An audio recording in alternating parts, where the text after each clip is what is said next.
Have you ever wondered how to gain exposure to real estate without actually purchasing properties, and if all real estate investment vehicles operate in the same way?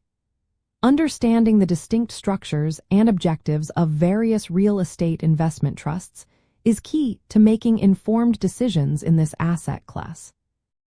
Equity real estate investment trusts and mortgage real estate investment trusts, often called REITs, serve fundamentally different functions within the real estate investment landscape. Equity REITs derive their income primarily from owning and operating income-producing real estate.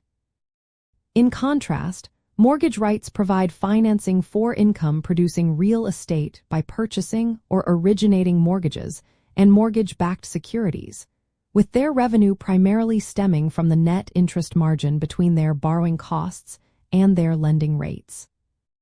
The core mechanism distinguishing these two types of trusts lies in their asset composition and revenue generation.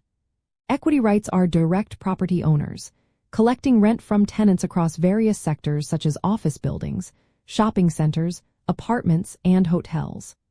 Their value is directly tied to the underlying real estate market, reflecting property values, rental rates, and occupancy levels.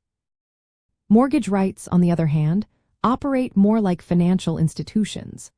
They leverage capital to invest in debt instruments collateralized by real estate. This makes them highly sensitive to interest rate fluctuations, as their profitability depends on managing the spread between their short-term borrowing costs and the longer-term yields on their mortgage portfolios. Equity REITs typically face market value risk and operational risks like vacancy, while mortgage REITs contend with interest rate risk and credit risk. For an intermediate investor, choosing between an equity REIT and a mortgage REIT involves aligning your investment goals with their unique risk-return profiles. If your objective is capital appreciation and stable income from physical real estate, an equity REIT might be more suitable, offering a pathway to benefit from real estate market growth and rental income. If you are seeking exposure to the real estate finance sector and believe you can effectively navigate interest rate cycles, a mortgage REIT could be an option, albeit with higher interest rate sensitivity.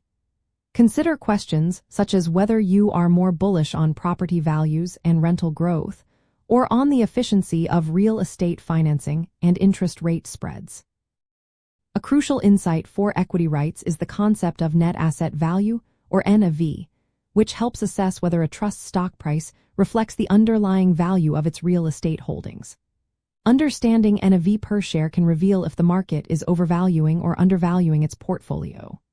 For mortgage REITs, an interesting detail is their frequent use of repurchase agreements, or repos, to finance their mortgage-backed securities holdings.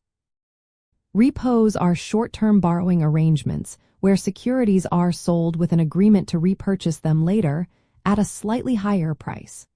This leverage amplifies both potential returns and interest rate risk, making capital structure and interest rate hedging strategies critical for mortgage REIT performance.